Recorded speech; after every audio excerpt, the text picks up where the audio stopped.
മലയോര ഹൈവേയിൽ ഉളിക്കൽ നുച്ച്യാടിന് സമീപം വീട്ടിൽ പട്ടാപ്പകൽ വൻ കവർച്ച. നുച്ച്യാട്ടെ നെല്ലിക്കൽ ബിജുവിന്റെ വീട്ടിലാണ് വ്യാഴാഴ്ച രാവിലെ കവർച്ച നടന്നത്. അലമാരയിൽ സൂക്ഷിച്ച 27 പവൻ സ്വർണ്ണമാണ് നഷ്ടപ്പെട്ടത്.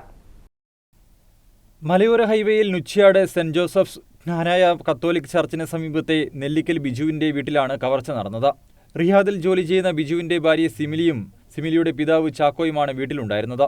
സിമിലിയും ബന്ധുവും വ്യാഴാഴ്ച രാവിലെ റിയാദിൽ നിന്നും നാട്ടിലേക്ക് വരികയായിരുന്ന ഭർത്താവ് ബിജുവിനെ കൂട്ടാൻ കരിപ്പൂർ എയർപോർട്ടിൽ പോയതായിരുന്നു. വീട്ടിലുണ്ടായിരുന്ന സിമിലിയുടെ പിതാവ് ചാക്കോ വാതിൽ ചാരി ചായ കുടിക്കാനായി രാവിലെ 7:30 നുച്ച്യാട് ടൗണിൽ പോയി തിരിച്ചു വന്നിരുന്നു.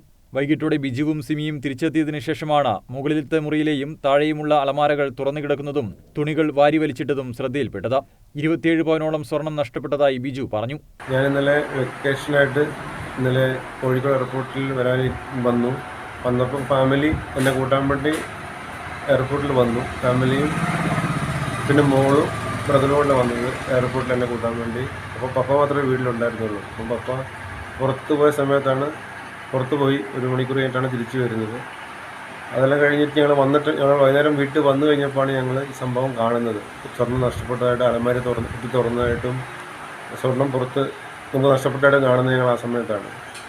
പരാതിയുടെ അടിസ്ഥാനത്തിൽ ഉളിക്കൽ പോലീസും കണ്ണൂരിൽ നിന്ന് ഡോഗ് സ്ക്വാഡും വിരലടയാള വിദഗ്ധരും സ്ഥലത്തെത്തി പരിശോധന നടത്തി. ഇവർ 6 മണിക്ക് പോയതിനു ശേഷം ഇദ്ദേഹം പ്രായമായ അച്ഛൻ തൊട്ടടുത്തുള്ള പെട്രോൾ പമ്പിൽ എണ്ണയടിക്കുന്നതിന് ഒരു ചായ കുടിക്കുന്നതിന് വേണ്ടി രാവിലെ 7:30 മണിക്ക് പോവുകയും അപ്പോൾ 7:30 മണിക്ക് പോയതിനു ശേഷം ഒരു 8:30 തിരിച്ചെത്തുകയും ചെയ്തു. ഈ സമയത്താണ് മോഷണം നടന്നതെന്നാണ് കരുതുന്നത്. കാരണം അതിനുശേഷം പിന്നെ ഇദ്ദേഹം ഇവിടെ തന്നെ ഉണ്ടായിരുന്നു.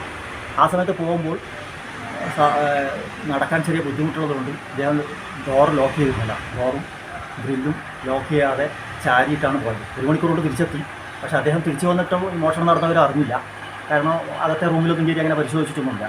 അപ്പോൾ അതിനുശേഷം വൈകുന്നേരം 6 മണിക്ക് ശേഷം ഈ എയർപോർട്ടിൽ നിന്ന് തിരിച്ചെത്തിയവരാണ് കളവ് നടന്ന കാര്യം അറിയുകയും രാത്രി സ്റ്റേഷനിൽ റിപ്പോർട്ട് ചെയ്യുകയും ചെയ്തു.